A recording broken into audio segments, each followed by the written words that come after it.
Hello everyone, welcome to my channel. This time I will build the famous US Navy Fleet Defender legend, the Grumman F-14A Tomcat.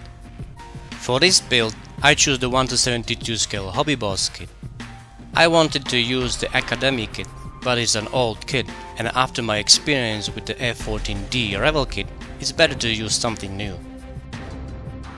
Molds and panel lines on this model look very nice, so I hope the fitting will be without problems. The Hobby Boss kit includes two camouflages of the VF-1 Father Squadron North-X Wolfpack from the late 70s and early 1990s. The instruction manual is very helpful and every build step is easy to follow. The water slide decal sheet looks fantastic. It also includes decals for the cockpit and air-to-air missiles. This time I want my Tomcat to look better than the previous one, so I will upgrade it with the photo edge cockpit from Edward. I hope this build will be a great one. Please don't forget to hit the subscribe button and hit the bell for not missing any new notifications. Alright, let's start with the build. The first step is the cockpit build. Before I apply the photo edge metal parts, I clean all plastic parts with a sharp knife. Now I cut out the metal parts and glue them to the plastic cockpit with a PVA glue. I will also use super glue, but in this step is no need for it. Super glues are aggressive towards clear parts, so it's better to use PVA glue. I will show you this work step later in the video. The ejection seat assembly consists of 3 parts. For this step I used glue like Mr. Cement S and Rebel contactor.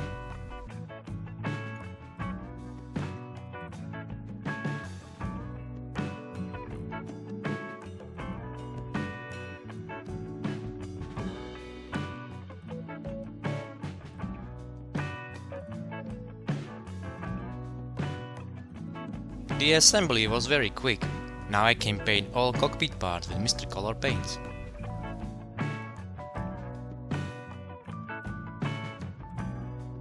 For a better color adhering, I sprayed the metal parts with a surfacer. After surfacing, I sprayed the cockpit parts with a light gray and black color.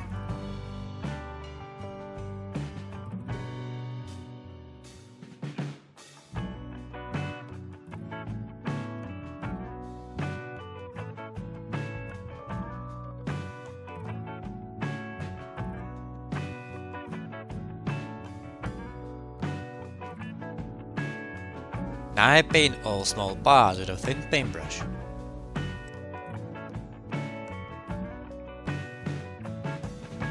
For edge and detail highlighting, I dry brush all parts with a dark gray paint.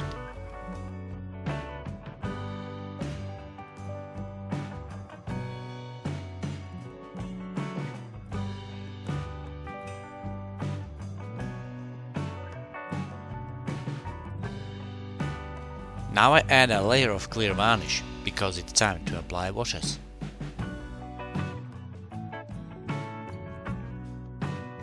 For this project I will use washes from MIG Production.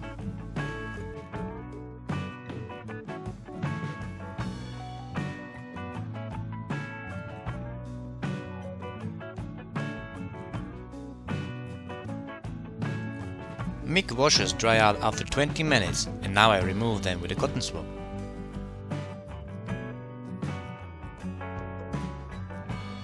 The last step before applying Edward photo edge parts is to add a final layer of matte varnish. The first step are the avionics side panels and instrument panel. For this work step I better use a cyanide acrylic superglue. The Edwards PE parts are very nicely detailed and includes lots of small pieces. It's a 1:72 scale, so some of the parts are very tiny.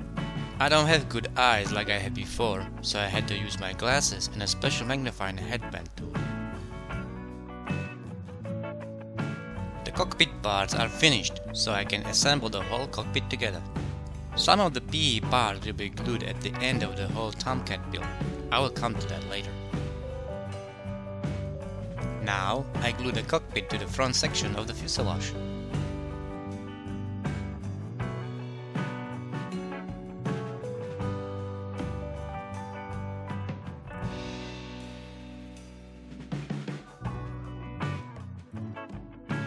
The fit was quite good, but some areas had fitting imperfections.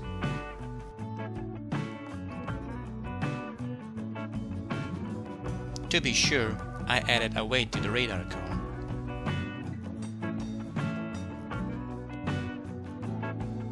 The next step are the jet turbines and air intakes. I paint the turbines with a metallic steel color and air intakes with a light gold gray.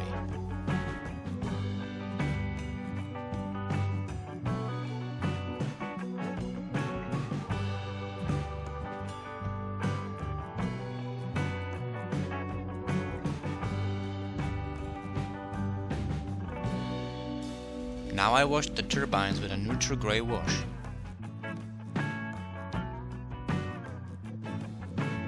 The wash can be easily removed after 20 minutes.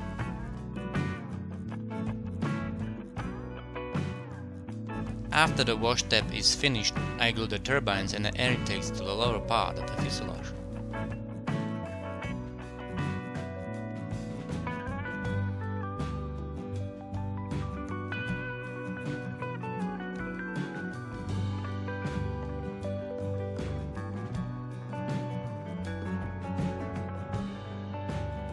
Next step is the Tomcat swept wings assembly. The wing parts have a very nice fit connection. For a better joint, I use a combination of Revell Contacta glue and Mr. Cement. I also use these cheap modeling clamps from Revell. This tool is very helpful and reliable, and it costs just a few dollars.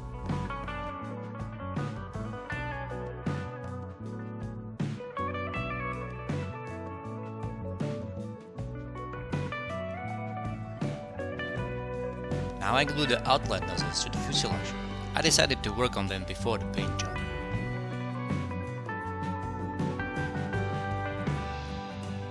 The whole wings and fuselage assembly was a bit tricky. The sash folding mechanism does not work properly. There is too much space in the fuselage, so it happens that the gears skip and the wing sweep is not symmetrical. I think this is one of the main problems with the Tomcat models. I also encountered this problem with the Italeri and Revell kits.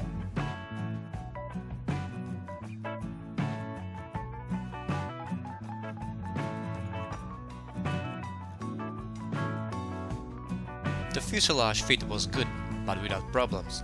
Lots of filling will be needed. Now I can assemble the front part of the fuselage and also glue the vertical stabilizers.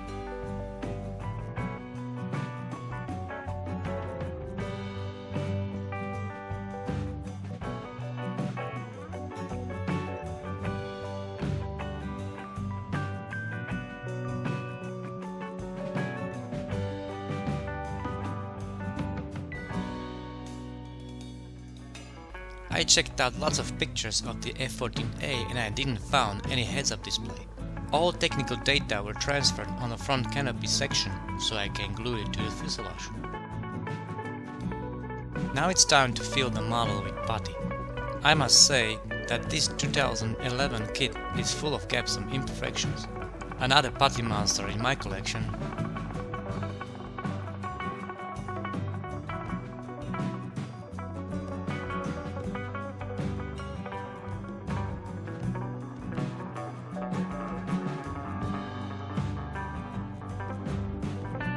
The putty will dry for 5 hours. Meanwhile, I'll work on the air-to-air missiles.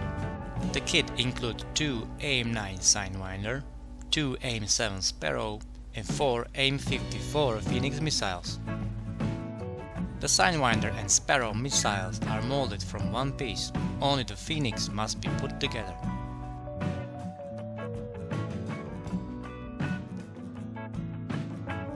And there are more gaps between the fitting, so I have to fill them with putty.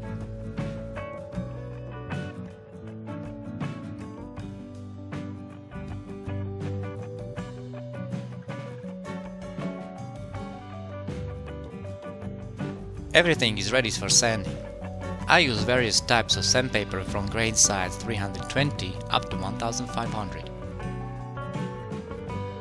With a coarse grain sandpaper, I will quickly sand off the necessary putty, and with the smooth one, I fine the surface underwater to its original shape.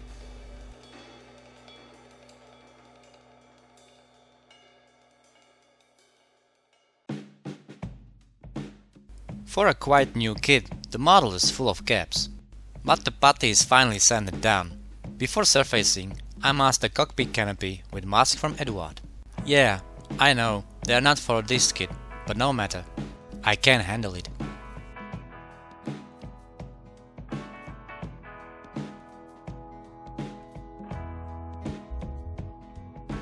When I was working on the canopy masking, I found out that the opening canopy part is very badly molded.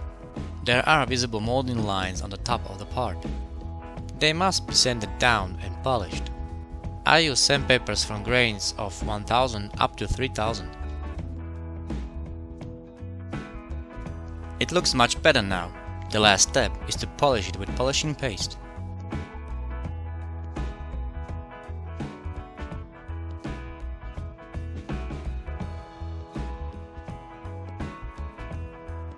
The polishing paste is a little bit aggressive and I have to be very careful not to burn the clear parts with a polishing wheel. For this procedure, I take my time. At the end, I clean the canopy with a cloth.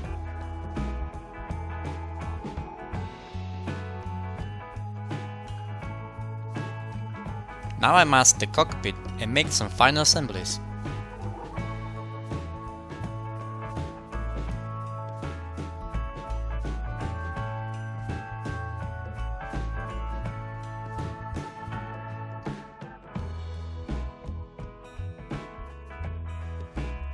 The Tomcat is ready for surfacing. For this procedure, I use Mr. Surfacer 1000. Working with paints and chemicals is always harmful to health. Always use a protective mask with a carbon filter. After surfacing, I highlight all panel lines with a pre-shading technique.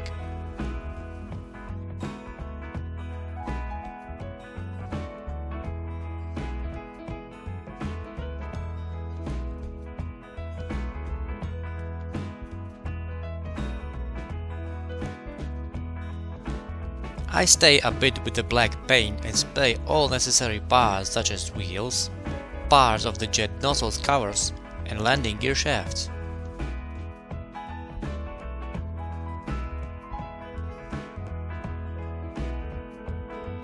Now I paint the landing gear shafts, shaft covers, main landing gear and wheel rings with insignia white color.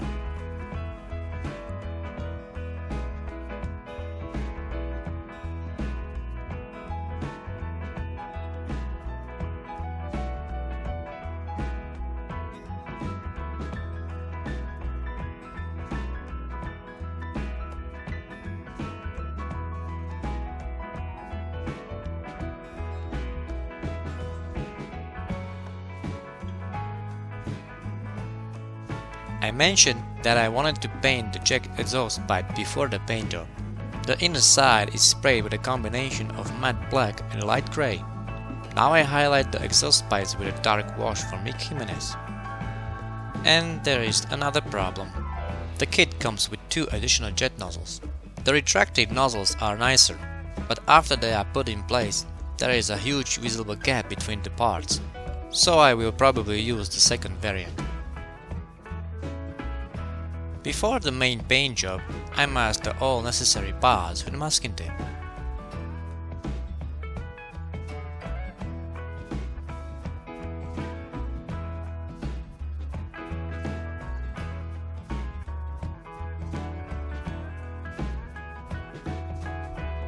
And of course, I masked the cockpit canopy with Mick Jimenez liquid mask.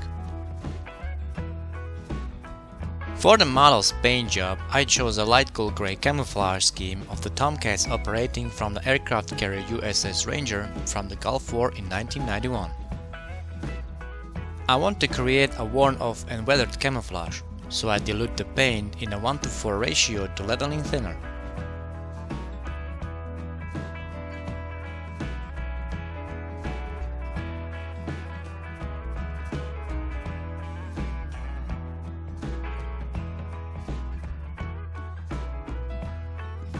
There are some areas that need to be masked and painted with a metallic color.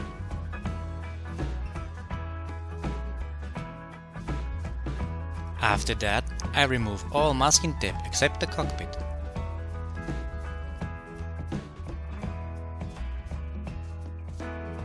Before varnishing, I paint all small details with a thin paintbrush.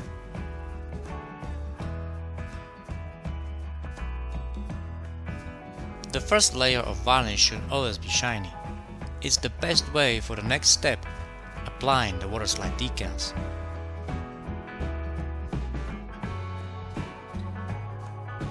The waterslide decals are very good and great to apply. For applying, I use ordinary water and chemicals like Rubbermax softener.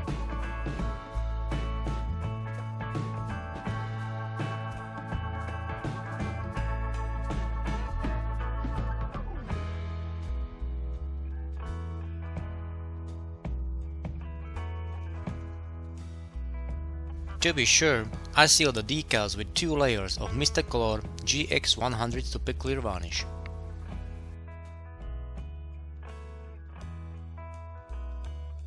The next step is weathering. For this model, I use a neutral grey wash from MiG Production, and for the landing gear and missiles, the Tamiya's Accent Color Black. After the wash is dried out, I remove it with a paper towel.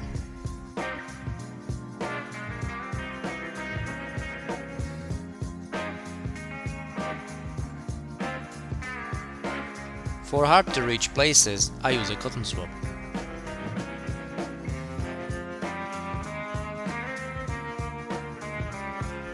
I googled some pictures of the VF-1 Tomcats and they were pretty heavy weathered, so I will try to create this weathering with a post shading and oil paints. For post shading, I use a dark grey tone color in a 1:4 mixed ratio to leveling thinner. The color's consistency should be thick as milk. I gently spray the dark grey color on each panel separately. I'm trying not to overdo it. I take my time on this. The post shading should not cover the original camouflage color. Next, I weather the Tomcat surface with oil paints. The best for the job are burnt umber and lamp black. With these paints, I can imitate dirt, grease and hydraulic oil leaks.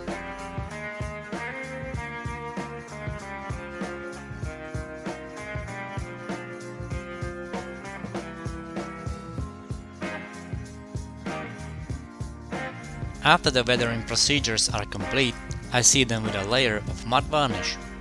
For example, I use Mr. Color GX114 Smooth Super Clear. Now I will work on the metal parts for the cockpit canopy and air-to-air missiles. The metal parts are oversprayed with a layer of surfacer. Now I paint the canopy parts with a light ghost gray color and seal them with varnish.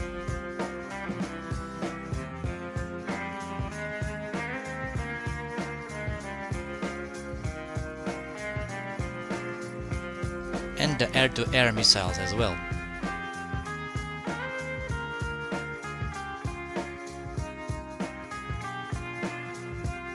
I mentioned that for this work step I want to use the Tamiya's Accent Color Black wash. It's perfect for highlighting very small details like rivets and paneling. I really like this wash. I don't have the opportunity to order it in my country, so I had to order it from Germany. And when I order, I'd rather have more. For removing of the unnecessary wash, I use an ammonia thinner.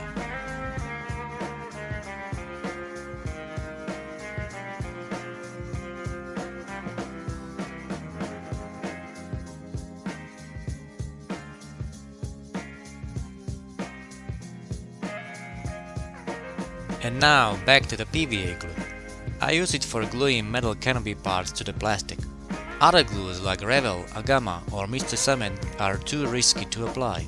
It can happen that they can badly etch the surface of the plastic and there is no step back. Instant adhesive like superglues are even worse, and after drying they can destroy the plastic surface and leave an ugly white coating. PVA glue is probably the best solution for this work step. The glue is good to apply and you have plenty of time to place the part into the right position. The only downside is that it doesn't hold as well as other glues. However, it's a glue for wood and paper and its bond is not best for plastic and metal. You must be very careful when handling with a model so that you don't break anything. But that is what we all modelers do. Am I right? After the work on the canopy is finished, I can finally assemble the whole model together. I start with gluing the jet nozzles to the fuselage and continue on the main landing gear and the landing gear covers. For a change, these parts fit very well and its assembly was very quick.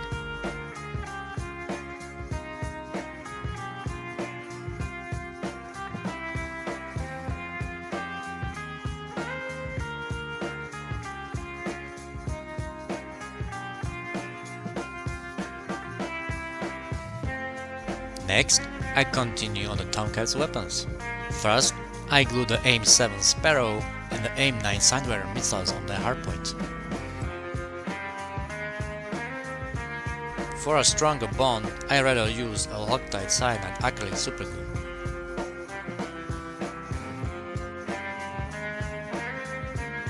The AIM-54 Phoenix was a little bit tricky to apply. The pegs were too thick and I had to cut them. After that, it was easy. Now I add the two external fuel tanks on the big air intakes. Honestly, I forgot to drill holes for its right placement. Yeah, my bad, but it's nothing what I can handle. The horizontal stabilizers were also very easy to apply.